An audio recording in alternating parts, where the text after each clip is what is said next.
that a chartered accountant does is more important than a signature of prime minister.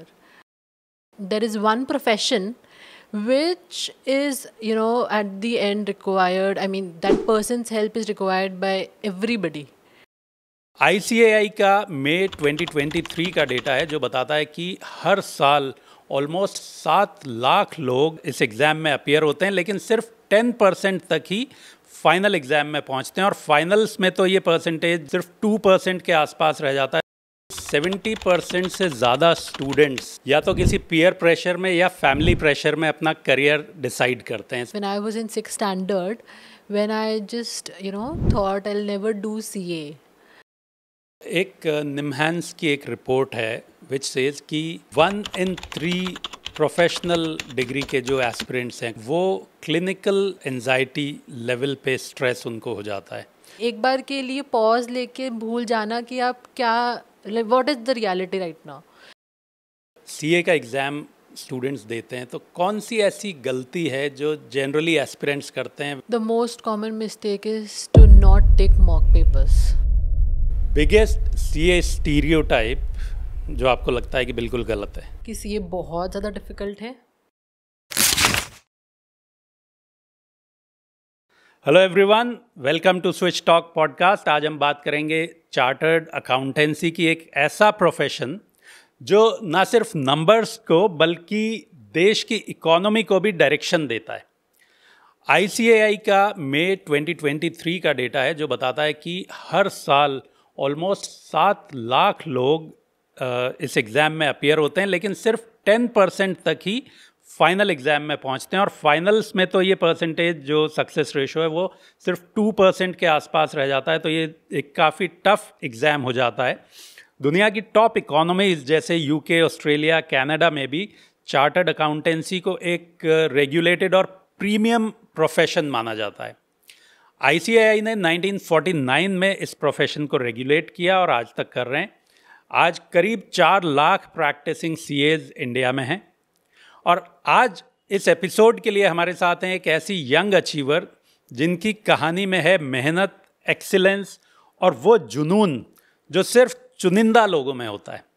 She is someone who has not only cracked one of India's toughest exams in her very first attempt, but is also handling audit for iconic global brands like Mercedes-Benz and Ferrero Rocher at one of the world's top big four firms, PwC. MGD school Jaipur से 10th में 9.4 CGPA, 12th boards में 95%, maths और business studies जैसे subjects में school topper भी रहीं। और ये बताता है कि किस वजह से इनका डेडिकेशन शुरू से पढ़ाई में रहा और कैसे उन्होंने फर्स्ट अटेम्प्ट में ये एग्ज़ाम क्लियर किया। आज इस एपिसोड में हम जानेंगे उनका सीए बनने का सफ़र, उनके स्ट्रगल्स, उनकी स्ट्रैटेजीज़ और उनके वो लेसन्स जो हर स्टूडेंट के काम आएंगे, चाहे आप स्कूल में हो या सीए फाइनल की तैयारी कर रहे हो। So please welcome the brilliant, the bold and balanced Ayushi Agarwal. Welcome, Ayushi. It's a pleasure having you at our podcast. Thank you so much, sir. So, Ayushi, सबसे पहले आप हमें अपने बारे में थोड़ा सा ब्रीफ करें about your journey so far. Okay, so I'm a qualified chartered accountant, and it's been like 5 years being into this profession. And the day, actually, there was a day in my life when I was in 6th standard when I just, thought I'll never do CA. And that thought came because we used to live in a joint family, and my elder sister was pursuing CA. So I just, had a chance to enter her study room. और मैंने वहाँ देखा मेरी height के जितनी books with this much thickness. तो मेरे दिमाग में like 6th standard we are a kid ना, वहाँ मैंने सोचा सीए तो कभी नहीं कर सकते, ये इतने बुक्स तो नहीं पढ़ सकते हैं कभी भी, तो सीए नहीं बनेंगे कभी भी अपन। तो वो थॉट हमेशा रहा 12th स्टैंडर्ड तक। फिर 12th स्टैंडर्ड में जब डिसाइड किया कि ठीक है सीए करना है, मेजर रीजंस बीइंग किसी को ये करियर काउंसलिंग अटेंड किया वहाँ से, then family was supportive, then I thought this particular profession has equal opportunities for everybody. Okay. Plus, the cost wise also it was manageable. So then I think the thought ki itni books padhni padegi vanished away. Okay, because seeing the possibilities, see, it can be done, and definitely कि इसके क्या benefits है बाद में. So I think in that way I decided to pursue CA, and first day I thought, like, I just wrote it somewhere, I'm a chartered accountant, and till last that paper was with me. So that was a very like something which kept me motivated throughout my journey.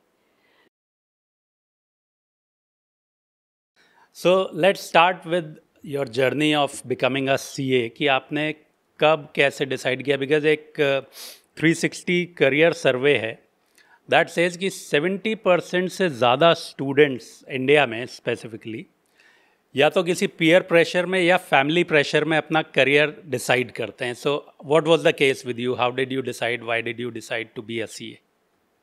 So basically, when I was in 12th, even I attended few career counseling sessions.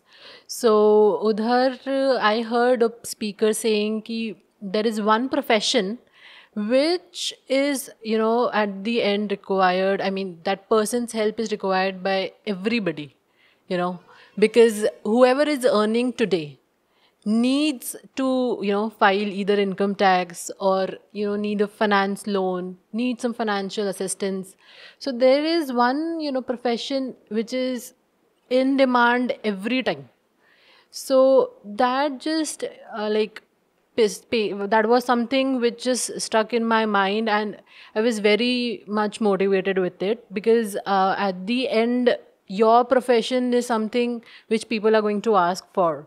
Okay, so that was the beginning first idea, and then I definitely talked to my seniors, my friends. There were some family members who were pursuing CA, and I asked them what it is, what is an idea to to be a chartered accountant at the end of the day. So even they were in line with what I just heard in my career counseling session. So this mindset was enough for me and was driving me towards my ultimate goal. Okay, so family का क्या reaction था जब आपने decide किया? So family ka reaction was very much acceptable, but it was contributable also, because when I was talking to my people, like family members who were doing CA, so there was like one particular person, she was my mausi.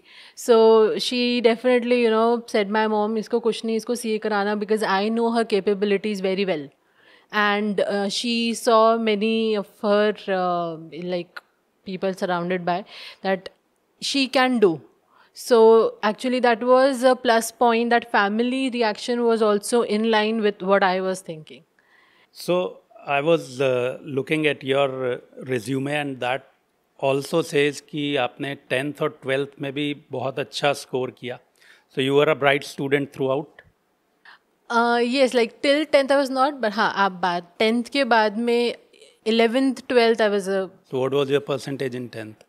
It was 9.4 CGPA. So is it just okay? It is good, but I think till 9th it was somewhere 80%, 85%. And then you became serious.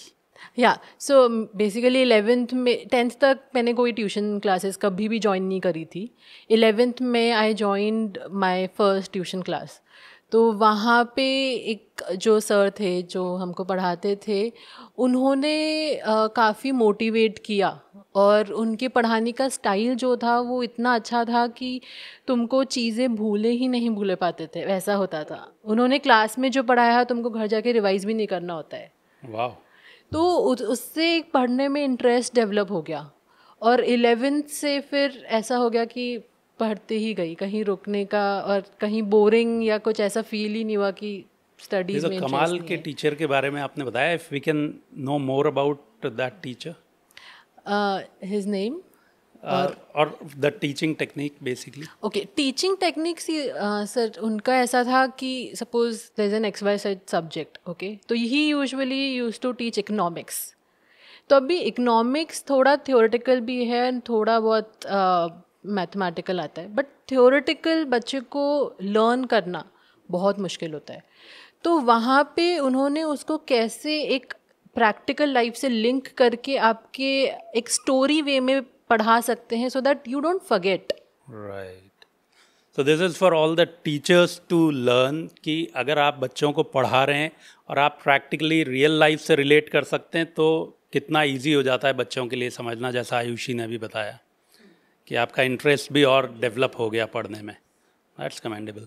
So now for CA specifically, कब से आपने तैयारी start की CA, और CA का एक पूरा process क्या होता है सीए बनने का, जो तो स्ट्रक्चर? सर यस, 12th के बोर्ड एग्जाम्स कंप्लीट हो गए थे मार्च एंड में, एंड फर्स्ट अटेम्प्ट सीए का रहता है जून में. Okay. Okay, so anybody. Foundation के लिए? Yes. First stage is foundation. Second is intermediate, or we can say IPCC, and third is CA final. So foundation के लिए it like 2 months are enough. तो suppose if March में आपकी final like boards are getting completed, then April, May are enough. But just in my case, as I mentioned, I missed filing my exam form for June attempt. So then in that case I had to give December attempt. So उधर फिर then I joined because अभी काफ़ी 6 months 7-8 months थे, तो I did not want to take any classes for foundation because it is easy. Okay, but just वो 6-7 महीने घर पे बैठ के क्या करना है, तो इसलिए I join ICI only, the institute. They give coaching classes and at very affordable rates. मतलब I mean आप private tuitions करेंगे and ICI का करेंगे तो in like fees wise ICI is cheaper. तो then I joined ICI and definitely quality थोड़ा सा can be मतलब प्राइवेट का बेटर हो सकता है, बट द थिंग इज कि I did not join for like I mean to learn much, because मेरे को वो एक था कि I can do it myself, but so you need friends also in your C exams. So वो एक था मेरा कि वहाँ पे जाके रेगुलर प्रैक्टिस करके फ्रेंड्स बनाने हैं, दैट्स इट. तो CA फाउंडेशन में फिर I think last 2 months I studied. 4 papers थे हमारे टाइम पे, I am talking 5 years back. So MCQ questions रहते हैं एंड लाइक 200 marks का पेपर होता है, इन विच 100 is the minimum passing marks. So I scored 169 and immediately I think in December I gave the paper and in January I got the result. So first stage of CA is very, I can say a bit simple as compared to later stage. So one should not get, I mean definitely yes, overconfident. Definitely they should get motivated that they've cleared the first stage, but then that is not the benchmark for the other 2 stages. So then after you clear your first stage, that is foundation, soon after that you can enroll for your IPCC, that is the second stage, and you get 9 months to prepare for your intermediate level. And in 9 months, starting 6 months dedicatedly we do coachings and study each and every subject, but at least you should have last 3 months for your self-study, because self-study is must. I mean, coaching is also must, but self-study is, I should say more important than coaching. And like when I was doing my coaching, what I used to do was like I used to have a full day coaching, like till 5 o'clock, 6 o'clock in the evening I used to have my coaching classes. So even after that, I mean, I know I was very exhausted. My friends, definitely everybody would be exhausted after a long day, but still that 1 hour 2 hour brush up or whatever was taught during the day will help you in long run, and the results of it would be seen in your by clearing in the first attempt only. So I used to brush up at least just 1 hour is enough, or maybe you can say 2 hours you can brush up whatever was taught in just one single day. And then in last 3 months self study with a proper plan. I mean, you should have a good timetable, what all you have to do and how you have to do. You have to do mock papers, write and study basically, because whatever, if we are studying orally, verbally we are just reading and mumbling, maybe for 1 week we'll remember it, but after 1 week if you'll ask what was the answer or what was the standard, then you'll forget. So because the course is lengthy, so to remember all of it, the best way is to write and then study. So then second level was IP. So I passed the second level also in first time.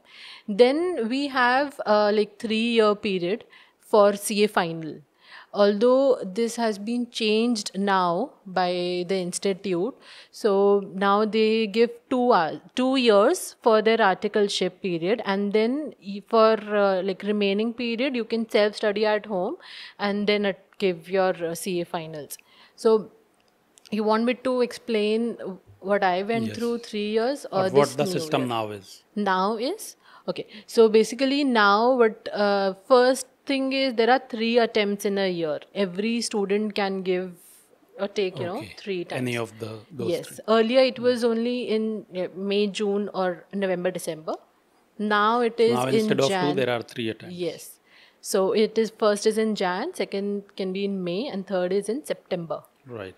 So this is the first change that they've done. And second change is, earlier there was a 3 year articleship period. Okay. So the Now it is 2. change it is, now it is 2 years. Okay. So articleship plays a very important role again in your CA, writing your CA final exams also, and ultimately after your CA final exams also, while you are pursuing your career in it. So the routine actually was like, we have 8 papers. So early morning we used to take a class of 6 a.m. Till like 10 a.m., 9 a.m. And then immediately we had to join our offices. So till 5 o'clock or maybe 7 o'clock we used to be there. And then again after 7 o'clock we used to have a like second subject class. So then again till 9 o'clock or maybe till 10 p.m. at night, the class used to get over and then we used to head towards our home. तो अभी इसमें क्या होता था ना कि सुबह 6 बजे घर से निकल रहे हैं, रात को 10 बजे घर पे आ रहे हैं, तो you do not get any self study time during your CA final coachings. तो अभी यहाँ पे क्या होता था ना कि क्लास में ही आप जो भी सुन रहे हैं तो वो आप इतना मतलब अटेंटिवली सुन रहे हो कि आप हो सकता है भूल रहे हो, पर एक बार के लिए आपके दिमाग में वो फिट हो गया है. तो you tend to remember it second time you are studying. Okay. And एक और यहाँ पे क्या पॉइंट होता था कि because you have so many subjects, okay, so you have to decide कि आपको पहले कौन से की क्लासेस करने हैं एंड बाद में कौन से क्लासेस करने हैं. बिकॉज इन अ डे और लाइक फॉर 3 months आप 2 ही सब्जेक्ट एक साथ पढ़ सकते हैं, नॉट ऑल द सब्जेक्ट्स. तो मैंने फिर वैसे प्लान आउट करा कि I will do practical subjects where numbers are involved first and then theoretical subjects, because theoretical subjects को थोड़ा रिमेंबर करना है. तो लाइक अगर 3 साल पहले पढ़ लूँगी तो डेफिनेटली मैं वो 3 साल तक तो नहीं याद कर पाऊँगी. बट मैथमेटिक्स या फिर फॉर्मूलाज है, कुछ टैक्सेस, इनकम टैक्स है, GST है, वो नॉट GST बिकॉज GST में चेंजेस आते हैं, अमेंडमेंट्स आते हैं and those are incorporated in your exams also. तो not taxes, but then yes, we have a subject called accounting, then we have a subject called SFM. तो उनमें nothing much changes during a span of 3 years. So then I used to first I had classes of accounting and financial reporting, accounting and SFM in the beginning, and then gradually I took classes of costing and audit. Then we have a subject of law, and then I took last taxes. So that is how my 2.5 years passed with coachings and my articleship training. Then in last 6 months, like right before the exams, 6 months before the exams, we are like we can take 6 months leaves. We don't have to visit our offices anymore. So during that time, that is the self study time, that is the most important. I mean, अगर आपने वो 6 months अच्छे से पढ़ाई करे ना, nobody can stop you from clearing your CA exams.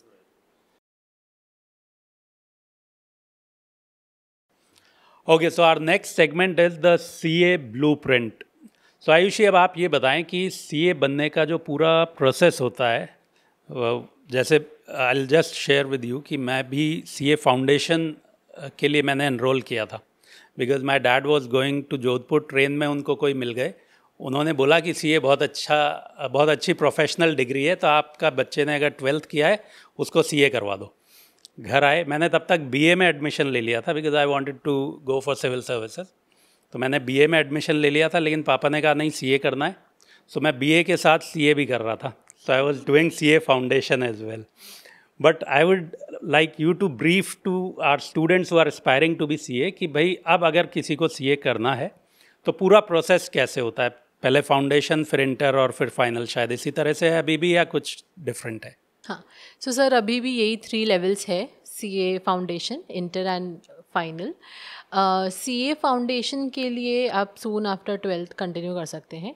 उसमें आपको 2 months are enough for your studies. And उसमें बेसिकली आपका MCQ पेपर होता है 200 marks का. एंड उसमें सब्जेक्टिव एंड ऑब्जेक्टिव क्वेश्चंस दोनों रहते हैं. Then second is IPCC. वहाँ पे आपको 9 months प्रिपरेशन टाइम मिलता है एंड 8 सब्जेक्ट्स होते हैं. एंड उन 8 सब्जेक्ट्स के अंदर आपके जो मेजर सब्जेक्ट्स रहते हैं जिसमें बच्चे फंबल कर जाते हैं, usually is law and audit. And after CA intermediate you have to do your articleship period. And वहाँ पे आर्टिकलशिप में आप अपने मतलब किसी CA के अंडर ट्रेनिंग लेते हैं कि what exactly work you have to do after CA. So usually that work is income tax return file कर रहे हो आप, या आप कंपनीज़ के स्टैट्यूटरी ऑडिट्स कर रहे हैं, आप कंपनी के GST ऑडिट्स कर रहे हैं, उनके GST रिटर्न्स फाइल कर रहे हैं. तो ये सब आप अपने आर्टिकलशिप पीरियड में सीखते हैं. एंड आर्टिकलशिप पीरियड अभी 2 years का कर दिया है, पहले 3 years का था.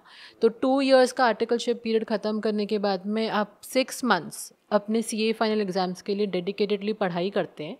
एंड CA फाइनल के भी 2 ग्रुप्स होते हैं, first group and second group.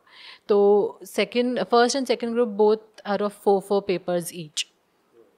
तो आप उन दोनों ग्रुप्स के लिए एक साथ पढ़ाई करके भी एग्ज़ाम दे सकते हैं. Otherwise there is an option कि आप पहले एक ग्रुप दे लो और फिर सेकंड ग्रुप दे लो. It is up to your choice and your capabilities. So this is the whole structure, and after CA final is cleared with both groups, you are qualified as a chartered accountant.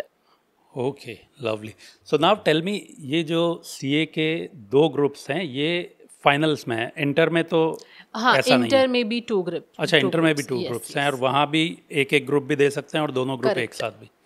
सो आपने किस तरह से ये exam दिया और कितने attempts लगे? Because I remember जब मैं CA फाउंडेशन ज्वाइन किया था तो मुझे 1-2 लोगों के बारे में पता चला था कि कोई बंदा था जो 25 साल में जाके CA बना. वो हर बार देता रहा, क्लियर नहीं होता था, लेकिन वो भी डेडिकेशन था उनका कि वो लगे रहे, और फाइनली दे क्लियर्ड CA. उनके बारे में कुछ तो न्यूज़पेपर में भी आया था. आना ही चाहिए. सो आपने कितने बार दिया, कितने अटैम्प्ट्स लगे, कैसे दिया? सो लकीली सर मेरा फर्स्ट अटेम्प्ट में हो गया था. एंड ग्रुप्स तो वैसे ही थे, तो मतलब आपका फर्स्ट टाइम में क्लियर होना इसका मतलब है कि आपने दोनों ग्रुप्स एक साथ दिए थे. ओके. यस. तो मैंने IPCC में भी दोनों ग्रुप एंड फाइनल में भी दोनों ग्रुप एक साथ दिए थे. अभी ये अचीव सिर्फ आपकी डेडिकेशन, आपकी focus and your continuous hard work. I am pretty sure, क्योंकि ये तो मुझे लगता है मतलब it must be less than 2% की जो फर्स्ट अटेम्प्ट में क्लियर करते होंगे स्टूडेंट्स.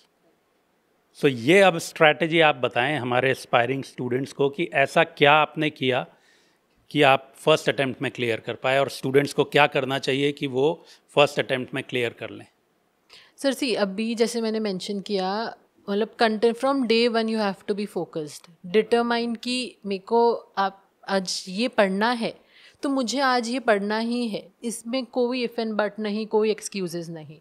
बिकॉज आज आपने अगर फॉर टुडे आपने ये सेट किया मुझे ये सब्जेक्ट पढ़ना है, सपोज आज आपने वो नहीं किया, कल का तो टारगेट सेट है, राइट, तो अभी क्या होगा ना, यस अभी चीज़ें बिल्डअप हो रही है आपके लिए ना, tomorrow you have the capacity to do कल का ही task. Right, now if you have to do yesterday's task also, again वो एक एक दिन शिफ्ट होता जाएगा, प्रैक्टिकली पॉसिबल ही नहीं होता है।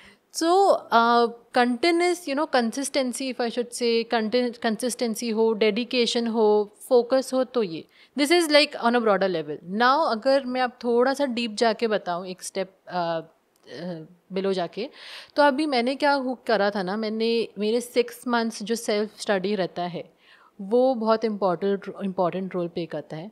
उसमें डे 1 पे मैंने एक प्लान, एक टाइम टेबल सेट कर लिया था और वो मैंने मेरे रूम के वॉल पे पेस्ट कर दिया था। उसके साथ में मैंने एक बैकअप प्लान भी बनाया था to take some contingencies into consideration, because you never know. Okay, so एक सेकंड बैकअप प्लान भी था, but that was for very emergency case. तो फर्स्ट प्लान के अंदर मैंने ये सेट कर लिया था कि मेरे टोटल 8 सब्जेक्ट्स हैं एंड आई हैव 6 months। मेरे को इन 8 सब्जेक्ट को कैसे पढ़ाई करना है कि मेरे को लास्ट में काफ़ी अच्छा रिविजन टाइम भी मिल जाए और मॉक पेपर्स लिखने का भी टाइम मिल जाए। तो मैंने ये कंसिडर किया कि मेरे पास सिर्फ 3 ही महीने हैं पढ़ने के लिए, मेरे पास 6 months नहीं है। तो मैंने 3 months में पूरे 8 सब्जेक्ट्स को पढ़ाई करने का प्लान ड्राफ्ट कर लिया था। फिर जो लास्ट के 3 months थे उसमें मैंने क्या सोचा कि मेरे को 2 महीने के अंदर वापस से वो कोर्स पूरा रिवाइज़ करना है। एंड फिर मैंने वो जो लास्ट का एक और मंथ बचा था उसमें मैंने डिसाइड किया कि फिर से ये जो 8 सब्जेक्ट्स हैं उसको 1 month में पढ़ना है। बिकॉज आप ये सब क्यों प्लान कर रहे हो, आपको एग्ज़ाम के तो एक दिन पहले, सिर्फ आपको जस्ट एग्ज़ाम के एक दिन पहले पढ़ाई करना है, तो you have just 1 day to for that subject. तो यू हैव टू ब्रेक कि आप 3 बार एटलीस्ट रिविजन कर रहे हो। Okay, and second thing is from first day, जब मेरे वो 6 months स्टार्ट हुए, फर्स्ट डे से मैंने लिख के पढ़ाई करना स्टार्ट किया। चाहे मैं कितनी भी कॉपीज़ भर दूँ, वो मेरे दिमाग में नहीं रहता था मैं कितनी भी कॉपीज़ भर रही हूँ। और दूसरी चीज़ जहाँ पे मुझे लग रहा है ना कि यार ये बहुत इंपॉर्टेंट है बट मेरे को याद नहीं हो रहा है, तो मैंने उसको लिखा एक पेपर पे, वो पेपर मेरे वॉल पे पेस्ट कर दिया। अब मैं सो रही हूँ, उठ रही हूँ, कहीं पे भी इधर उधर घूम रही हूँ, वो मेरे को दिख रहा है। एक हफ्ते बाद वो पेपर हटा दिया मैंने और वो मुझे याद हो गया permanent. Wow, that's some planning. Yes, so plan is very important and to stick to that as well, because planning तो हम सब कर लेते हैं एक्चुअली। यस, वो उस प्लानिंग पे चल पाना is challenge. So that is something that you do, that's commendable. So कौन सा स्टेज आपके लिए सबसे टफ रहा या चैलेंजिंग रहा? सर सबसे टफ स्टेज सीए फाइनल ही रहता है, हाँ, एंड उसमें भी लास्ट 6 months ही रहते हैं। मतलब लास्ट 6 months में आपको मेंटली खुद को बहुत मोटिवेट करना रहता है, बिकॉज आप एक तरीके से ना एग्जॉस्ट हो जाते हो पढ़ पढ़ के। तो every day you have to keep yourself full charged up कि कैसे हम नेक्स्ट डे भी यही सेम पेस से पढ़ाई कर पाए, बिकॉज आपको कंटिन्यूसली पढ़ना है 6 महीने तक। तो वहाँ पे आपको क्या करना है ना, आपके जो भी डिस्ट्रैक्शंस है उन सब से दूर रहना है। स्पेशली आज के टाइम में मुझे लगता है the biggest distraction is social media, mobile. तो मैंने उन 6 months में मेरा व्हाट्सएप अनइंस्टॉल कर दिया था, मैंने इंस्टाग्राम अनइंस्टॉल कर दिया था। मेरे पास फ़ोन मेरा एंड्रॉयड ही था, स्मार्टफोन था, बट उसमें आप मान लो कि जैसे पहले के ज़माने में नोकिया का फ़ोन था ना, बस वैसे कि किसी को फ़ोन करना है, नो ऐप्स नथिंग, सिर्फ एक फ़ोन करने के लिए और एक किसी फ्रेंड को अगर मैसेज करना है कि कोई क्वेरी है वो पूछना है, सिर्फ उतना, अदरवाइज नहीं। एंड दूसरा इम्पॉर्टेंट अभी के लिए क्या अपग्रेडेशन हो सकता है, मे बी कि कोई क्लासेस ऑनलाइन ले रहे हैं तो वो क्लासेस वाली ऐप्स रख सकते हैं वो, दैट्स इट। उसके अलावा सबसे बड़ा hindrance today is I think Instagram and WhatsApp. Definitely, so that's an advice for all the students. So now you tell us कि स्पेशली इंटर और फाइनल के लिए कोचिंग ज़रूरी है या बिना कोचिंग भी कर सकते हैं या करते हैं स्टूडेंट्स? सर बिना कोचिंग करे आई थिंक हार्डली 5-10% होंगे, okay, but coaching so is coaching helps. Important. Yes yes, coaching helps. So you think कि बिना कोचिंग मुश्किल है, क्या फ़ायदा हाँ होता है कोचिंग से? सर, कोचिंग से क्या होता है ना, आपको अगर कोई भी अमेंडमेंट्स आ रहे हैं, बिकॉज अमेंडमेंट्स तो आएंगे, ठीक है, तो एक तो वो अमेंडमेंट्स में आपको हेल्प होता है, एंड दूसरी चीज़ जो अभी क्या होता है ना, यहाँ पे अकाउंटिंग स्टैंडर्ड्स है, कुछ टेक्स्ट लिखा है बट उस टेक्स्ट का इंटरप्रिटेशन क्या है वो आप सेल्फ इंटरप्रेट कर लो, ऐसा बहुत मुश्किल है. बिकॉज अभी आप उतने मेच्योर नहीं हो या आप उतना प्रैक्टिकली डील नहीं कर रहे हो चीज़ों से कि उसका इंटरप्रिटेशन आप करेक्टली निकाल पाओ. तो आई थिंक कोचिंग में वो एक हेल्प मिलता है कि there are experienced faculties who can help you with first the interpretation of the text, second with how to move forward, what topic is important and which topic is not important. Because आप 100% पढ़ाई करके exam में बैठ पाओ ऐसा तो possible नहीं है. So there are few topics based on past experiences, faculties tell us कि इस टॉपिक में से क्वेश्चंस पक्का आएगा, बट इस टॉपिक में से क्वेश्चंस आज तक नहीं आया है, अब भी नहीं आएगा. Okay, so there and that experience, works या like not more or less. 100% but yes more और लेस इट वर्क्स. तो वो जो आपको मतलब एक बोल सकते हो नॉलेज है ना, वो आपको सिर्फ कोचिंग पे ही मिल सकती है. सो एक निम्हांस की एक रिपोर्ट है विच सेज कि 1 in 3 प्रोफेशनल डिग्री के जो एस्पिरेंट्स हैं, कॉम्पिटिटिव एग्ज़ाम के जो एस्पिरेंट्स हैं, वो क्लिनिकल एंजाइटी लेवल पे स्ट्रेस उनको हो जाता है. सो आपने भी कभी ऐसा फील किया कि स्ट्रेस हुआ हो आपको, and then how did you deal with it? So देखो, स्ट्रेस तो होता है और हर जगह होएगा. आई मीन सिर्फ सी एग्ज़ाम्स में नहीं, आप कोई से भी एग्ज़ाम दो, आई थिंक अगर कोई बच्चा 12th के बोर्ड एग्ज़ाम्स भी दे रहा है तो वहाँ पे भी स्ट्रेस तो होएगा ही. पर द मेन थिंग, आप उस स्ट्रेस से डील कैसे कर रहे हो इज़ इम्पॉर्टेंट. तो वहाँ पे सबसे पहली चीज़ क्या आती है, आपने कितना कॉन्फिडेंटली पढ़ाई किया है, आप कितने सच्चाई से अपने एक सी ए प्रिपरेशन में थे, और कितना अपने डेडिकेशन से काम किया. और तो वो एक चीज़ है जो आपको उस स्ट्रेस वाले मोमेंट पे बूस्ट अप कर देता है. और फिर अगर ये सब भी नहीं हेल्प कर रहा है तो मैं तो क्या करती थी, सब छोड़ छाड़ के टीवी देखने बैठ जाती थी, या मेरे को कुछ पसंद था तो मैं वो खा लेती थी. एक बार के लिए पॉज लेके भूल जाना कि आप क्या, what is the reality right now. होता है, मेरा सीए जो मेरा फर्स्ट पेपर था सीए फाइनल का, उसकी इमीडिएटली सुबह आई मीन 2 o'clock पेपर होता है, तो 12 o'clock के आसपास मेरे को I was not feeling well, तो मेरे को लगा अभी नहीं जाना मेरे को पेपर देने. वो होएगा, सबके साथ होएगा, बट उस मोमेंट पे your family support, your self motivation helps you a lot. तो 2 मिनट के लिए आप भूल जाओ कि आपका नेक्स्ट क्या है step. You just relax, eat something good. मैं तो चॉकलेट खा लेती थी. Okay, that would help. Yes. Okay, so एक चीज़ और बताएं आप कि जब सीए का एग्ज़ाम स्टूडेंट्स देते हैं तो कौन सी ऐसी गलती है जो जनरली एस्पिरेंट्स करते हैं which you would like to tell them कि वो अवॉइड करें? The most common mistake is to not take mock papers.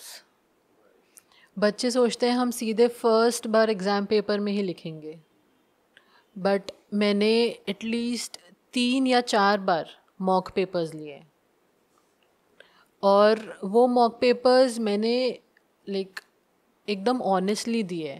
ऐसा नहीं था कि मैं 3 घंटे का अगर पेपर है तो 3 घंटे मैंने मेरा रूम क्लोज करके डेडिकेटेडली पेन पेपर लेके बैठी हूँ, पूरा पेपर लिखा है और उसको खुद ही चेक किया बाद में फिर. तो ये प्रैक्टिस जब मैंने करी तो इससे 2-3 फ़ायदे हुए. पहला क्या हुआ, मेरा स्पीड. बिकॉज कितने बच्चे ऐसे होते हैं जिनका पेपर छूट जाता है, आता है लेकिन पूरा नहीं कर आता पा है बट वो पूरा कंप्लीट नहीं कर पाते बिकॉज रहे. प्रैक्टिस वो, हेल्प्स. हाँ. एंड फिर देन दे ब्लेम कि पेपर लेंदी था, बट पेपर लेंदी नहीं होता है. इट इज़ ऑब्वियसली बाकी बच्चे भी कर ही रहे. तो द थिंग इज़ कि आपकी स्पीड, आपका प्रैक्टिस कितना है, दैट मैटर्स. तो मॉक पेपर्स लिखना is very important, and mock papers आप तभी लिख सकते हो when you are done with at least 2 times revision. Okay, so जैसे मैंने बोला था लास्ट 6 मंथ्स जब मैं अपने CA फाइनल का प्रिपेयर कर रही थी, तो 3 मंथ्स में मैंने फर्स्ट रिविजन किया फॉर ऑल सब्जेक्ट्स. लास्ट के दिन 2 मंथ्स के अंदर आई डिड सेकेंड रिविजन. तो 5 मंथ्स हो गए थे. जो रिमेनिंग 1 मंथ था उसमें मैंने सिर्फ मॉक पेपर्स दिया है. तो वो बहुत इम्पोर्टेंट है. यस. ओके, सो मैथमेटिक्स कितना हेल्प करता है CA में? Is it important to have maths और बिना उसके भी इक्वली?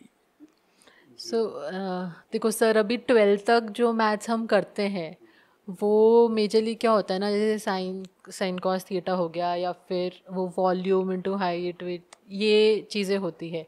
ठीक है, बट CA में इन सब चीज़ों का कोई रेलेवेंस नहीं है. CA में आपके पास कैलकुलेटर, आप एग्ज़ाम हॉल में भी कैलकुलेटर लेके जा सकते हैं. तो जो मैथ्स यूज़ आती है वो plus minus divide multiplication, normal calculation. Okay, सो मैथ्स से ज़्यादा फर्क नहीं पड़ेगा. हाँ, मैथ्स का वैसे कुछ हेल्प नहीं है, but if you are good at numbers तो आपको इंटरेस्ट डेवलप होता है. तो वो मेरे साथ था कि मेरा 12th में काफ़ी अच्छा नंबर था मैथ्स में, and I use to love this subject. तो मेरे को आज भी अगर व्हेन आई एम वर्किंग मेरे को थोड़ा सा रहता है कि हाँ, तो I have a good grip on my number portion. Okay, so now we come to the next section which is articleship. So Ayushi, अब आप ये बताएं कि जब आपने आर्टिकलशिप की उसने आपको पर्सनली और प्रोफेशनली कितना ट्रांसफॉर्म किया, कितना सीखने को मिला? सब बहुत ज़्यादा प्रोफेशनली हेल्प करता है. पर्सनली हेल्प करता है कि आप कैसे ग्रूम कर रहे हो खुद को. ओके, एंड प्रोफेशनली ऐसे हेल्प करता है कि आपने आज जो काम करा है अल्टीमेटली यही आप क्वालिफाई करने के बाद करने वाले हो. ओनली एक्सेप्शन इज जहाँ पे आपने फील्ड ही कुछ ऐसा चूज़ कर लिया, like suppose now days if a CA is into bank and doing a credit manager job, तो हो सकता है उसको आर्टिकलशिप में इस चीज़ का एक्सपीरियंस नहीं मिला हो तो कुछ हेल्प नहीं आएगा. But this is a very rare case. Mostly क्या रहता है आर्टिकलशिप में, हम लोग ऑडिट करना सीखते हैं. क्लाइंट्स की ऑडिट कैसे की जा सकती है, कौन से नंबर्स को कैसे वेरीफाई करने हैं, देन अल्टीमेटली फाइलिंग्स कैसे करने हैं, इनकम टैक्स फाइलिंग्स और कंपनी एक्ट के फाइलिंग्स क्या है. तो ये सब चीज़ें आपको प्रोफेशनली बाद में हेल्प करते हैं, where you can do all of this on your own. Now after CA final and once you are a chartered accountant, nobody will teach you कि आपको ऐसे इनकम टैक्स रिटर्न फाइल करनी है. So that training period helps a lot in your long run. So इसमें भी कुछ ऐसा भी चलता है कि डमी कर लेते हैं कुछ लोग और एक्चुअल आर्टिकलशिप नहीं करते हैं, उसके प्रॉज एंड कॉन्स क्या हैं? सर, डमी करते हैं, उसके प्रोज तो मैं नहीं बताऊंगी. मतलब I don't think there are any pros to it. Only one pro can be कि आपको पढ़ाई करने का ज़्यादा टाइम मिल जाएगा. But I have seen people कि जिनको 3 साल भी मिल रहे हैं वो भी मतलब अल्टीमेटली लास्ट के 6 महीने में ही पढ़ाई कर रहे हैं. ओके, बिकॉज वो सीरियसनेस ही तब आती है when time is limited. Otherwise आपको लगेगा कि 2 साल है पढ़ लेंगे, 1 साल है पढ़ लेंगे, बट व्हेन यू नो कि अरे नेक्स्ट 6 मंथ्स में पेपर है, यू विल स्टार्ट स्टडिंग. तो प्रोज ये है. बट कॉन्स क्या होते हैं कि अगर आप सपोज डमी आर्टिकलशिप कर रहे हैं, आपको नहीं पता इंडस्ट्री में क्या चैलेंजेस फेस होते हैं, एक CA को कौन से चैलेंजेस से डील करना पड़ता है जो क्लाइंट्स फेस कर रहे हैं in the day to day activities.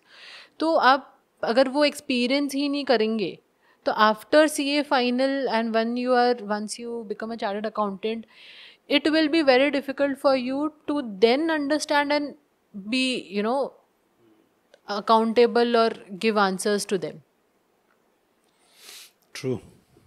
So internship का जैसे एक डेटा मैं देख रहा था, ICAI का ही डेटा है विच सेज कि 63% जो प्लेसमेंट्स होते हैं वो मिड साइज फर्म्स में होते हैं. और जनरली बिग 4 में लोगों का एक ड्रीम होता है कि टू गेट अ प्लेसमेंट, या मिड साइज या फिर जो भी इंडस्ट्री फर्म्स हैं उसमें. तो आर्टिकलशिप आप किस तरह की फर्म में कर रहे हैं, उससे कितना फ़र्क पड़ता है कि आपको प्लेसमेंट कहाँ मिलेगा? Is that related? हाँ सर, रिलेटेड है. डेफिनेटली है. सी सपोज कोई मिड साइज फर्म से कर रहा है, तो आफ्टर योर क्वालिफिकेशन इंडस्ट्री या बिग फोर उनको इतना कंसिडर नहीं करते हैं कंपैरेटिवली, बिकॉज मिड साइज में अकाउंटिंग एंड ऑडिटिंग करने का तरीका और बिग फोर में एंड एमएनसीज में अकाउंटिंग एंड ऑडिटिंग करने का तरीके में डिफरेंस होता है. मिड साइज में एक्चुअली क्लाइंट जो मिलते हैं आपको, वो जनरली वी कैन से कि they are not that much operational in large scale. Okay, so their accounting and their accounting softwares can be different as compared to big companies. Maybe if I just talk about Amazon, Flipkart, तो वहाँ पे जो accounting है, वहाँ पे जो auditing करने का तरीका है, जो डॉक्यूमेंटेशन करने का तरीका है, जो एविडेंसेस कलेक्ट करके ऑडिटर्स को देने का तरीका है, वो टोटली डिफरेंट होता है.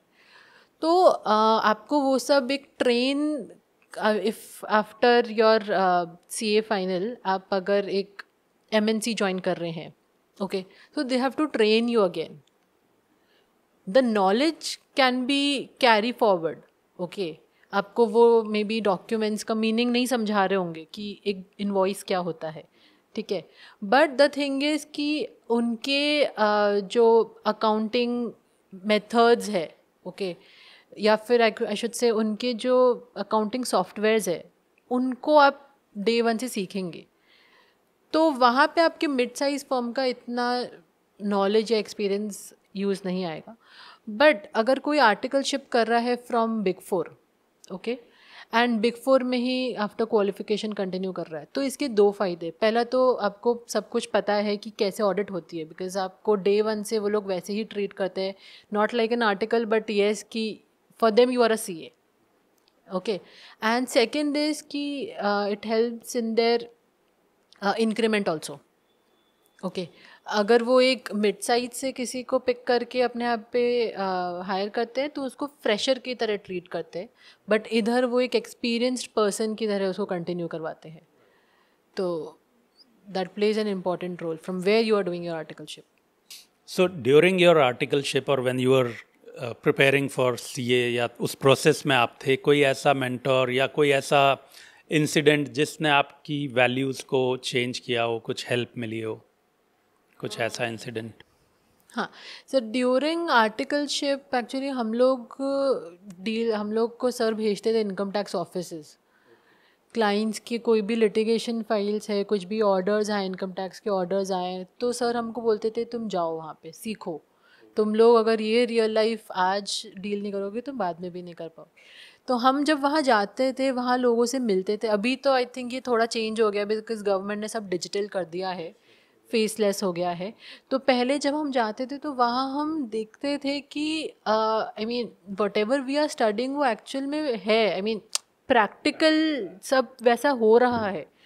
तो उन सब चीज़ों से आपको लगता था कि हाँ, this theoretical is of great importance.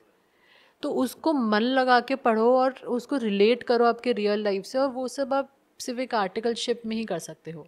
सो कौन से ऐसे स्किल्स आपको लगता है CA के लिए ज़रूरी हैं एक सक्सेसफुल CA बनने के लिए? So most important is communication skills. Okay, and communication के बाद अगर मैं कुछ बोलूँगी तो वो है कि habit of reading every day, और maybe upgrading your knowledge timely basis, because every year finance act budget आता है. तो अगर आप उसको नहीं पढ़ रहे हो, आपकी नॉलेज आउटडेटेड है, तो कोई भी नहीं पूछेगा आपको. तो for a CA continuous learning is one important factor. तो आप में वो एक इनबिल्ट रहना चाहिए कि एक क्यूरियोसिटी हो मेरे मन में कि अच्छा आज अगर बजट में ये 10 चेंजेस आए हैं तो वो क्या आए हैं, उसके बारे में मैं और देखूँ और उनका क्या इम्पैक्ट हो सकता है मेरे क्लाइंट पे. तो दैट कंटिन्यूस लर्निंग प्रोसेस होना चाहिए, because actually it is said कि CA is not a destination, it is just the beginning point and there is a journey after it. So we'll come to our next section now, which is life post CA. So अब हम बात करते हैं, जो अभी आप कर ही रहे थे, कि CA बनने के बाद क्या क्या ऑप्शंस अवेलेबल होते हैं? जैसे कुछ लोग प्रैक्टिस करते हैं, कुछ जॉब्स करते हैं, और ये रोल काफ़ी इवॉल्व भी हो रहा है. So what are the options? मान लीजिए अब आपका सीए फाइनल क्लियर हो गया, तो क्या ऑप्शंस होते हैं स्टूडेंट्स के पास या सीएज के पास? So, see, after clearing and finally when you have become chartered accountant, okay, सबसे पहला तो you celebrate at least 1 week, okay, and then there are two options, okay, actually three options, okay. First is you practice, okay, you obtain a COP, ठीक है, एक certificate of practice आपको मिलता है, COP मिलता है, जहाँ पे इंस्टीट्यूट आपको साइन करने का अथॉरिटी देता है. Your signature is something on which the world will rely upon now, ठीक है, किसी भी डॉक्यूमेंट पे आप साइन कर रहे हो. तो ये होता है जब आप खुद की एक प्रैक्टिसिंग फर्म ओपन करके या फिर आप किसी कंटिन्यूइंग फर्म के अंदर आप पार्टनर बन के कंटिन्यू कर रहे हो, ओके. तो ये ऑल टुगेदर डिफरेंट वर्ल्ड है COP लेके प्रैक्टिस स्टार्ट करना. सेकंड इज आपने जॉब किया वेर आप सर्विस में हो, ओके, वहाँ पे आपके साइन का भी इम्पोर्टेंस नहीं रहेगा. आप अगर उस जिस भी कंपनी में आप सपोज आपने किसी कंसल्टिंग में एडवाइजरी फर्म में आपने एडमिशन लिया, आई मीन एम्प्लॉयमेंट लिया है, ओके, सो वहाँ पे may be after 20 years when you become partner तब आपके साइन का वैल्यू रहेगा, बट इन सर्विस आपका साइन का कोई वैल्यू नहीं, but your knowledge will count, okay. And third is कि आप CA तो कर लिए बट अब आप कंटिन्यू ही नहीं करना चाहते हैं, ठीक है, क्योंकि आपको MBA करनी है मे बी, ओके, एंड आपको फिर बिजनेस करना है, because today we can see there are lot of entrepreneurs who are chartered accountants, okay, but then they have continued in you know their business line. तो third option ये है. सो आयुषी, अब ये बताएं कि अभी आपने 3 ऑप्शंस बताए, अब इसमें सीए के लिए इसके अलावा जो फील्ड्स हैं, जैसे अगर प्रैक्टिस करते हैं तो टैक्सेशन या फाइनेंस या इस तरह के जो ऑप्शंस होते हैं, वो क्या क्या ऑप्शंस होते हैं? सब प्रैक्टिस कर रहे हैं अगर आप तो ऑप्शंस है ऑडिटिंग, देन टैक्सेशन में again there are 2 streams, one is direct taxation, one is indirect taxation. Then third can be only consulting, then fourth can be only giving financial advice. So अभी major ये 4 categories है. Okay, सो इसमें भी जैसे generally कुछ professions में जो nepotism की बात होती है, does that work here in CA practice as well, कि अगर आपके पेरेंट्स सीए हैं तो आपको उसका एडवांटेज होता है? नहीं, I don't really think, because at the end आपका खुद का नॉलेज काम आएगा क्लाइंट को एडवाइस देने के लिए. So even I mean that can help only कि हाँ चलो फर्म नेम अच्छा है, ठीक है, तो कालानी एंड कंपनी सब जानते हैं, जयपुर में बहुत फेमस है, ठीक है, तो मे बी फर्म नेम से आपको क्लाइंटेज मिल रहे हैं, okay, but most there can be a possibility where आप क्लाइंट को एडवाइस उस स्टैंडर्ड का नहीं दे रहे हैं, मे बी जो आपके पेरेंट्स देते आ रहे थे इतने टाइम तक, और maybe you can outshine them. It depends on your individual capabilities. पहले आप ये बताएं, जब सीए का रिजल्ट आया, were you expecting to clear?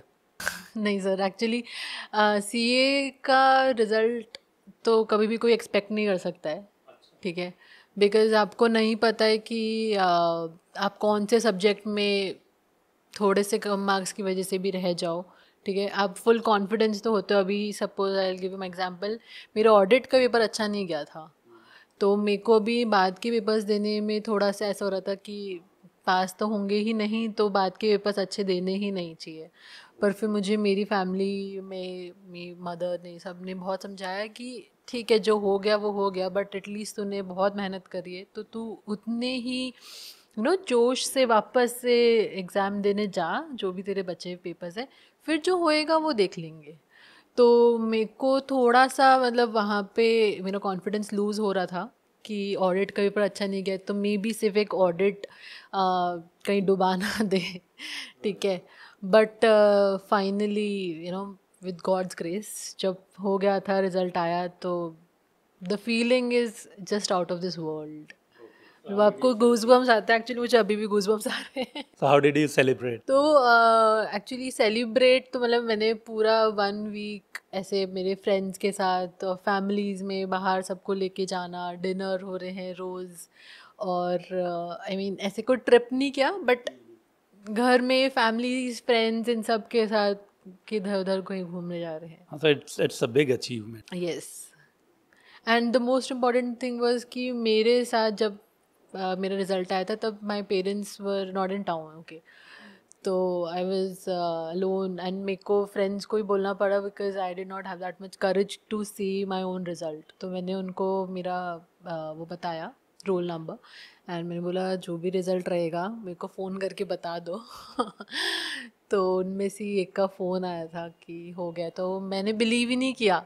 मैंने बोला मुझे स्क्रीनशॉट और मुझे व्हाट्सएप पे रिज़ल्ट भेज दे. फिर वो आया and finally the feeling is just amazing.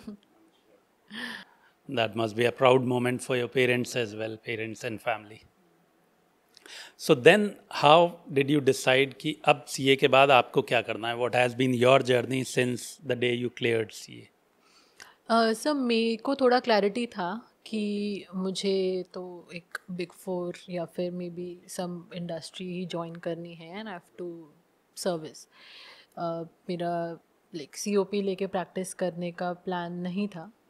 And तो क्योंकि वो क्लैरिटी थी तो then I started preparing my CV. Okay, मैं रेज्यूमे एंड मैंने जो भी पोर्टल्स होते हैं जितने भी वहाँ पे सब फ्लोट कर दिए थे.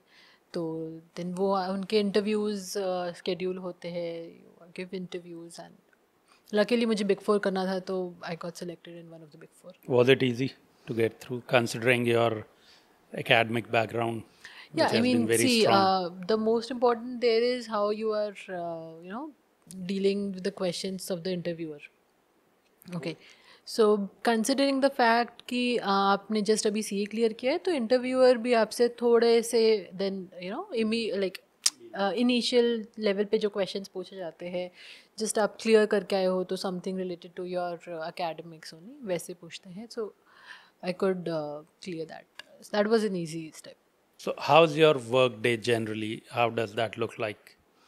So generally, see, working in a big four, the thing is, I'm in audit assurance profile. Okay, so then there, what usually happens is there is a time period within which you have to complete the audit because you have to do the filings and all.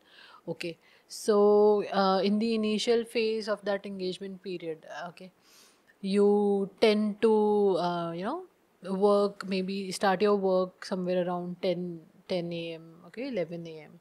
and that work for the day can be completed by 5 p.m. 6 p.m. okay, but as and when the filing time comes near, okay, so then it is actually a bit, we can say, tiring, and you work for long hours, and sometimes till midnight.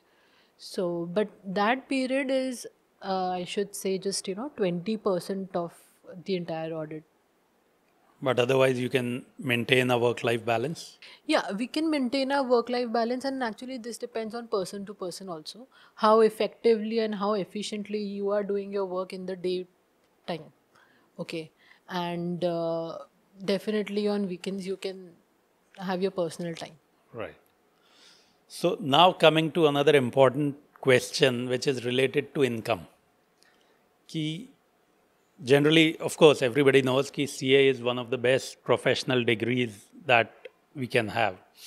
So इसमें financial stability या कितनी income, किस तरह का एक lifestyle जो aspiring students जानना चाहेंगे कि कैसा लाइफस्टाइल आप मेंटेन कर सकते हैं after becoming a CA. So उस पे if you can throw some light. So sir, income से पहले एक्सपेंस की बात करती हूँ because being a CA. Okay. या सो CA कोर्स जो था वो पूरा 5 years का था, ठीक है. बट अगर आप किसी शायद दूसरे प्रोफेशन से कंपेयर करेंगे तो यहाँ पे द मोस्ट इम्पॉर्टेंट थिंग कि कोई कॉलेज, मैंडेटरी कॉलेज नहीं है. ओके, सो कॉलेज फीस आपका वहाँ पे एलिमिनेट हो गया. Now the only expense is, एक तो CA फाइनल सॉरी सीए के एग्ज़ाम पेपर का आपको एक फ़ीस सबमिट करना रहता है इंस्टीट्यूट को, एंड दूसरा आपकी कोचिंग का, that also depends upon you कि आप कहाँ से क्या कोचिंग ले रहे हो, बिकॉज सारे बैंड्स है, ठीक है, कुछ चीपर भी है, कुछ नॉर्मल रिच, ठीक है, that all depends upon you. तो एज सच सी का cost is may be 3-4 lakhs में आप पूरा अपना कोर्स कंप्लीट कर सकते हैं. ओके, बट एक्सपेक्टेड अगर आप सपोज सर्विस में जा रहे हैं, okay, you are joining any company after clearing CA, आप मान के चलिए एक्सपेक्टेड आपको at least 8 to 10 lakhs per annum मिलेगा ही मिलेगा in your first year. Then depending upon what, Which is quite decent. yeah, it's quite decent actually. Okay, and then आप अगर किसी इंडस्ट्री को ज्वाइन कर रहे हैं तो वहाँ ग्रोथ परसेंटेज आप बोलेंगे तो मे बी 10% है. ओके, बट अगर आप मे बी बिग 4 ज्वाइन कर रहे हैं देन ओवर द पीरियड आपको थोड़ा सा बेटर मिल जाता है as compared to industry. Right. And what about the startups? क्योंकि आजकल एक हाइब्रिड सिस्टम भी चल रहा है कि पॉलिसी और सीए का इंटीग्रेशन से, जैसे यूपीआई आर्किटेक्चर जो बना है, या और भी कई स्टार्टअप्स आ रहे हैं. So do you think CS के लिए भी पर्टिकुलर कोई फील्ड है फॉर स्टार्टअप्स, और if somebody wants to do something different, not a job, not practice? So, sir, वहाँ पे the one thing that people have started doing is being a financial advisor to somebody. Okay, how to manage your finances. And वो एक चीज़ है जहाँ पे आजकल हर किसी को हेल्प चाहिए, ठीक है, क्योंकि सबको पैसा may B I can say पैसा अर्न करना तो आ रहा है, ठीक है, बट उस मनी को कैसे यूटिलाइज कर सकते हैं बेस्ट वे में, कितना स्पेंड करना है, कितना सेव करना है फॉर द फ्यूचर, कितना कहाँ इन्वेस्ट करना है, वो बताने के लिए कोई अगर मिल जाएगा ना तो उस बंदे की लाइफ बन जाएगी. आजकल हर कोई यही सोचता है और ये एक्चुअल में फैक्ट भी है. ओके, तो आजकल सीएज फाइनेंशियल एडवाइजर्स भी बन रहे हैं, जो यूजुअली एक अपन बोल सकते हैं पहले फाइनेंशियल एनालिस्ट ही करते थे ये job, but today we can see CAs are also entering into this field. Great. So now we come to the next section, which is CA in India or abroad. So जैसे कुछ courses हैं, ACCA है, CPA है. So do you think international courses इस तरह के करना ज़्यादा बेटर ऑप्शन है, या CA is a better option comparatively? तो सर इसमें ना डिपेंड करेगा कि आप अपना करियर किधर कंटिन्यू करना चाहेंगे. If in India then you don't have to do this ACCA and CPA because it is not required here. CPA is mainly required for US based companies and US regulated companies, and ACCA for UK based companies. So even if Indian CA is going abroad, okay, there also they can continue with this degree alone, but definitely it will have some limited roles.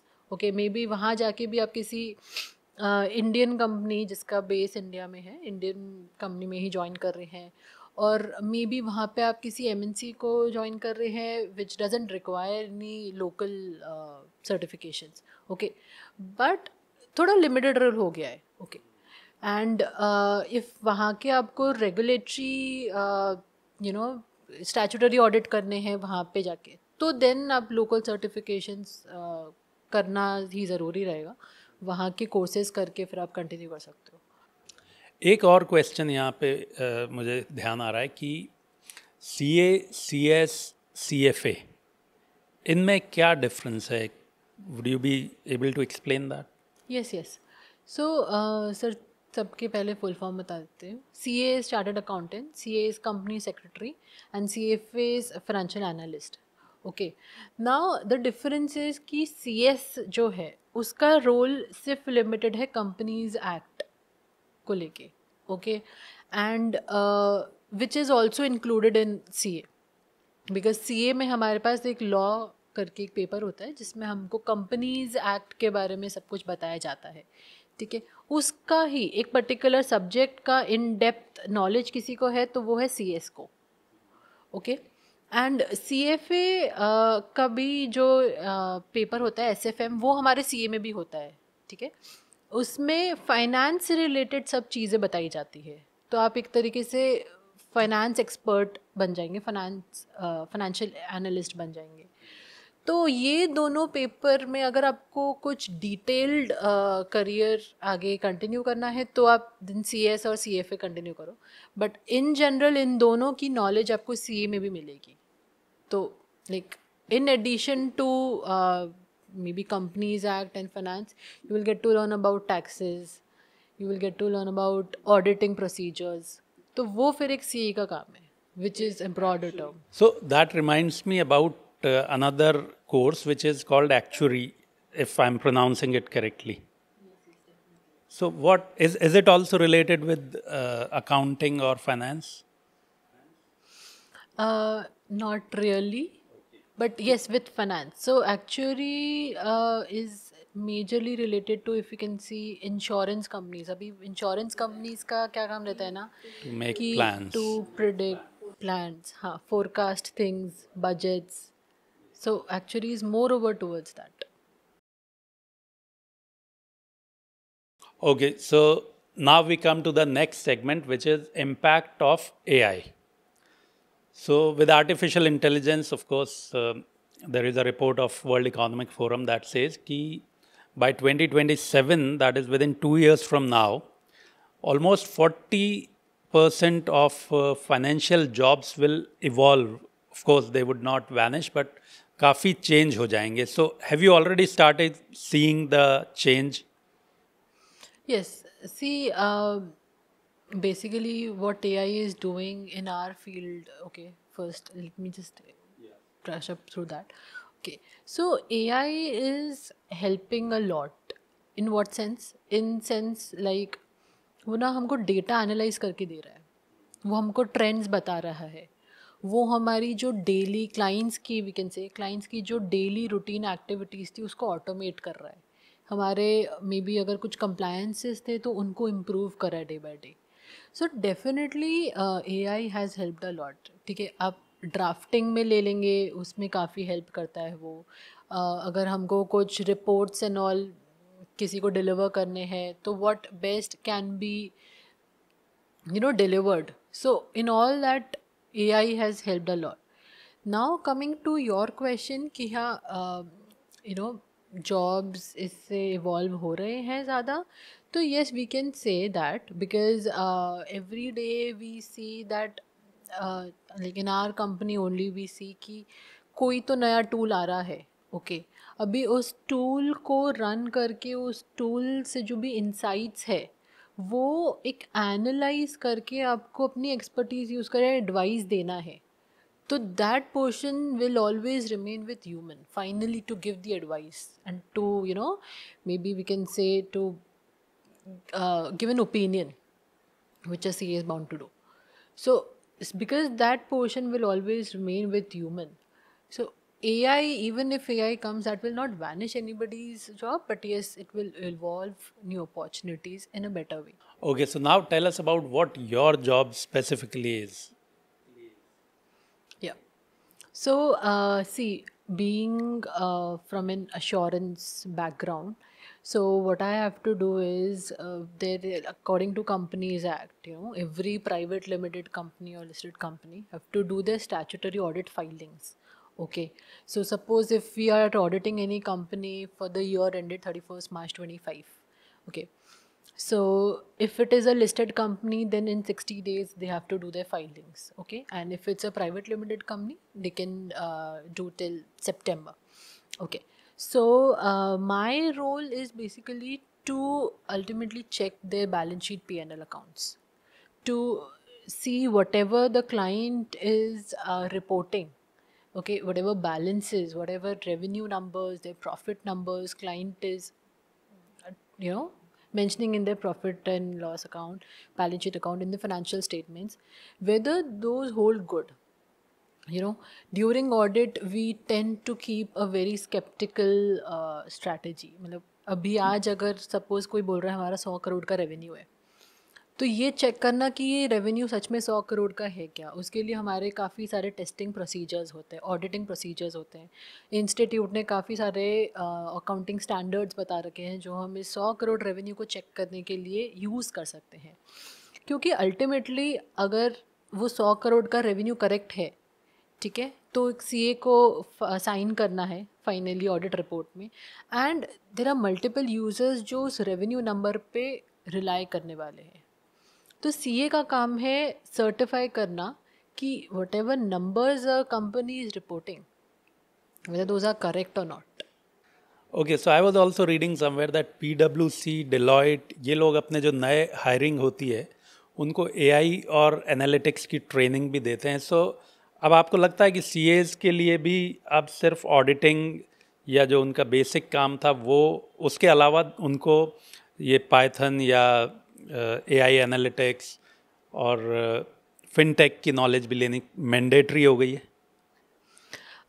Yes sir, बोल सकते हैं mandatory तो may be right now not, but या as we move forward हो सकता है ये एक मैंडेटरी सब्जेक्ट करके या एक कोर्स करके इम्प्लीमेंट हो जाए, because definitely everything it's like actually a tech world now, ठीक है।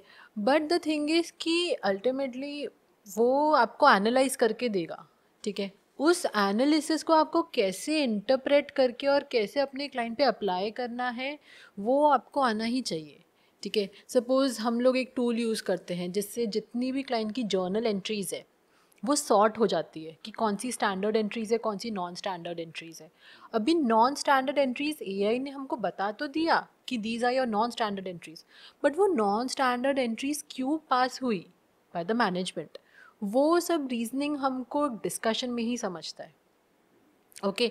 And then finally learning ki those non-standard entries are not due to any fraud, or maybe they are not like going towards any we can say false information, okay। So then वो वाला जो portion है analysis का and then एक interpretation करना, वहाँ पे the human knowledge still would be required.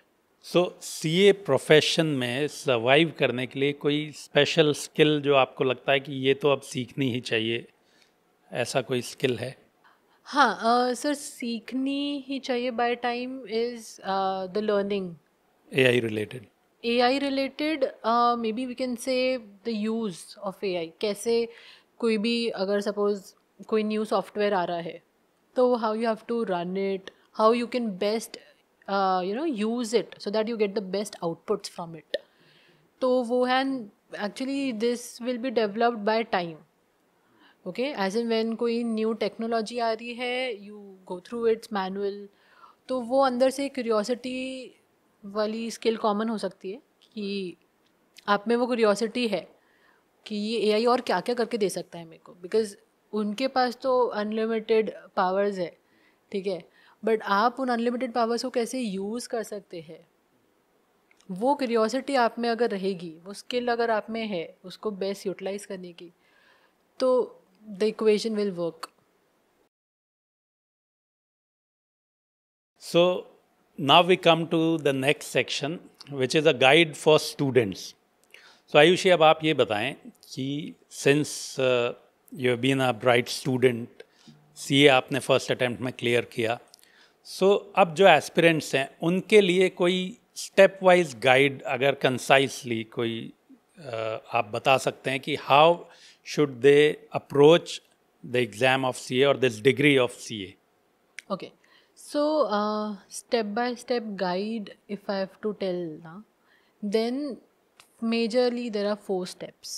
Okay, first is be very determined कि आपको करना है ये, ठीक है, आपको इसमें no plan B? No plan B, okay. From day one आप एक पेपर पे लिख दो I am a chartered accountant, okay, manifest? yes, manifest things. First is this. Second is make a plan, okay, how best you can achieve that, and that plan should come within yourself, there should not be any second person जो वो plan बना रहा है, because you know your capabilities, your strengths, your weaknesses. Okay. Second is, be very consistent with that plan. Okay. Try not to unfollow it even a single day. And fourth is, always have a plan B in your, Okay. I mean, So initially you considering your said no plan B. contingency Okay, so to study. to study. Right, So right. That plan B should. that plan B should be there, because actually it happened with me. I mean, when I was in my 6 months study period, I lost two of my family members in just 2 months, like back to back. So yes, so actually that is very emotionally painful from like family side also, and personally. I mean, as an individual, you also feel. So I had a plan B, which helped me sailed through it. So if these four things are there, I think. You're sorted. Lovely. Then any quote or any thought that kept you motivated, which you'd like to share? Yeah, actually, quote to nahi, but we know that the signature that a chartered accountant does is more important than a signature of prime minister. Okay. And this was once spoken by our respected prime minister only on a CA day. So 1st July is CA day. So while addressing, he said the signature of a chartered accountant is more important than the signature of the prime minister. So I think this is enough. That holds a lot of value, yeah. Okay, so now tell us, अगर फिर से आपको chance मिले, suppose you are in 11th or 10th, and you get another chance to choose a career, which career would you choose? Would you go with CA or go for some other career, some other profession? Definitely CA. Yeah, I am that satisfied with my career right now. Any day, any time, I would have chosen CA. Great. So it was lovely talking to you. Now we'll come to our last round, which is a bit fun and rapid fire round. So are you ready for that? Yes, definitely. Okay. So tell us, CA final का result आने के बाद सबसे पहला काम आपने क्या किया? To be very frank, मैं मंदिर गई थी. I thank God. I talked to my parents. And then उसके बाद पार्टी की या सोए? नहीं, उसके बाद I went to my CA articleship firm. वहाँ जाके मैंने जो मेरे CA मेंटोर थे, मैंने उनके साथ सेलिब्रेट किया. I took his blessings for way forward. Okay. So audit or tax, which is more toxic? Audit. Okay. But you still love it. Yeah. I mean, in subject-wise audit, because when you have to write your papers, the language should be actually specific to what is written in the standards. So you cannot write it on your own.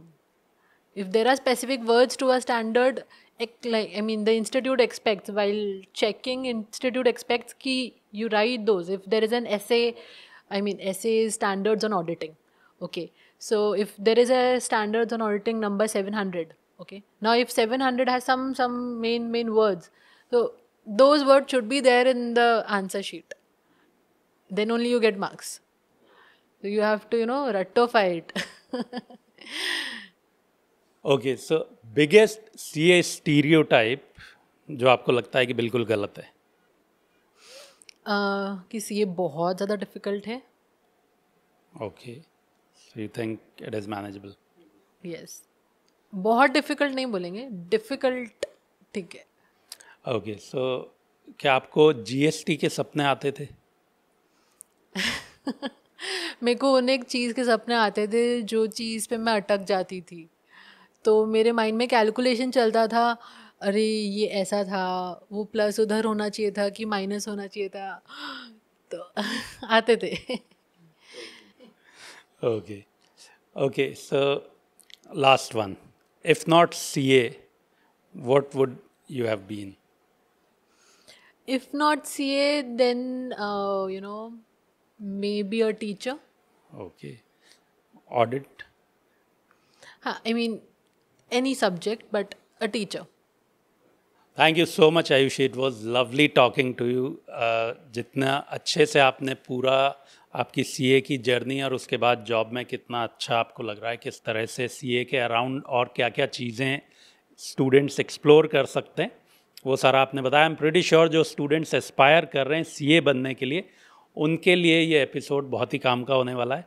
Once again thank you so much for being here and sharing all your insights. Thank you so much. It was great being here, sharing my life experiences, and I wish there are many more people who are, getting inspired with this session and pursuing CA. सो आयुषी का ये सफ़र हम सबको सिखाता है कि किस तरह से क्लैरिटी, कंसिस्टेंसी और कमिटमेंट से हर गोल पॉसिबल है, चाहे वो कितना भी बड़ा क्यों ना लगे। सो नेक्स्ट एपिसोड में हम मिलेंगे एक सीजन्ड एक्सपर्ट से जो कई सालों से फाइनेंस, टैक्सेशन और पॉलिसी के वर्ल्ड में है, और उनके पास है वो विजन जो बदलते हुए इंडिया के फाइनेंस इकोसिस्टम को समझने में हमारी हेल्प करेगा। यह है स्विच टॉक, जहां हर करियर का राज खुलता है। मैं हूं अकील खान। मिलते हैं नेक्स्ट एपिसोड में एक नए मेहमान के साथ, एक नए पर्सपेक्टिव के साथ। तब तक के लिए खुद का ख्याल रखें और अपने सपनों को सीरियस लेना ना भूलें।